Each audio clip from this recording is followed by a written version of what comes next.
কালকে ছিল শিব চতুর্দশী। সারাদিন সারা রাত উপবাস করার পরে সারা রাত মন্দিরেই ছিলাম।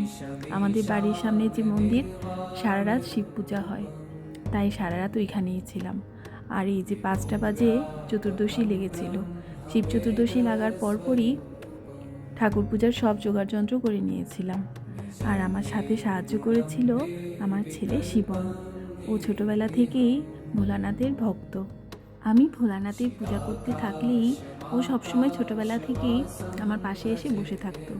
একদম ছোটোবেলায় ও যখন হামাগুড়ি দিত তখনও দেখতাম পূজা করতে বসলে ও আমার কোলে এসে বসে থাকতো। তখন কাশি বাজাতো। একদম ছোট ছিল যখন শঙ্খ বাজাতে চেষ্টা করতো, পারতো না, কিন্তু তারপরে চেষ্টা করতো। আর এখন শঙ্খ বাজাতে শিখে গিয়েছে। বাচ্চাদের আসলে মায়ের সাথে সব কিছু ছোটোবেলা থেকে একটু একটু করে শিখতে হয়। এতে হয় কি, পরবর্তীতে ওদের দিয়ে জোর করে কোনো কিছু করাতে হয় না, মন থেকেই ওদের ভিতরে একটা ভক্তি শ্রদ্ধা চলে আসে। আর কথায় বলে না যে মাকে দেখেই সন্তানরা শিখে। তাই আমি ওদেরকে হাতে ধরে ধরে বা জোর করে কোনো কিছু শেখাতে চাই না। আমি চাই আমি যাই করি আমার সন্তানরা যেন দেখে দেখে আমার কাছ থেকে ওই শিক্ষাটা লাভ করে। বাচ্চারা কিন্তু প্রকৃত শিক্ষা লাভ করে ঘরে মায়ের কাছ থেকেই। এটা কিন্তু একদম বাস্তব কথা। বাবাটা আমার উপাস থাকার জন্য জোর করছিল। আমি বলেছি ঠিক আছে তুই উপাস কর। বাবাটা কিন্তু আমার দুপুর 2টা 2:30 পর্যন্ত উপবাস ছিল।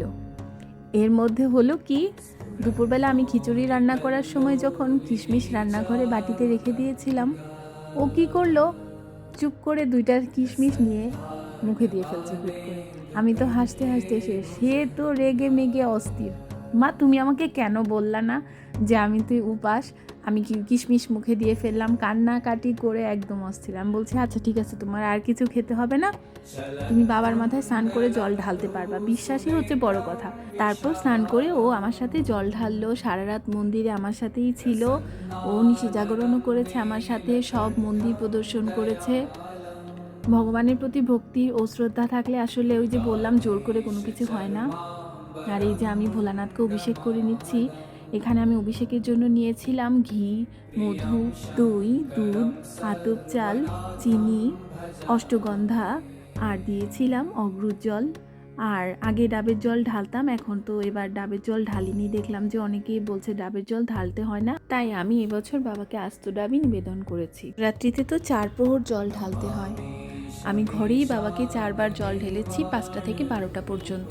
মানে শিব চতুর্দশী লাগার পর থেকে বাবাকে 4বার অভিষেক করেছি সব কিছু দিয়ে। এটা আসলে যার যার মনের একটা বিশ্বাস আর ভক্তি। আমার মনের বিশ্বাস থেকে আমি যেভাবে করি, আমি ঘরেই সবসময় পূজা করে সন্তুষ্টি লাভ করি। আমার মনে হয় যে ঘরই আমার কাছে মন্দির।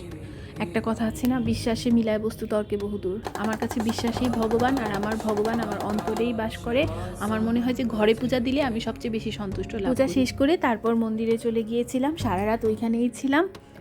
মন্দির সব প্রদর্শন করে পূজা শেষ করতে করতে ভোর 5টা বেজে যায়। তারপর প্রসাদ নিয়ে বাড়িতে আসি। এখন আর কি বলবো, তোমরা একটু দেখো আমাদের মন্দিরগুলো কেমন লাগে। আর ভগবান সবার মঙ্গল করুক, শিব ঠাকুর সবার মনের বাসনা পূর্ণ করুক।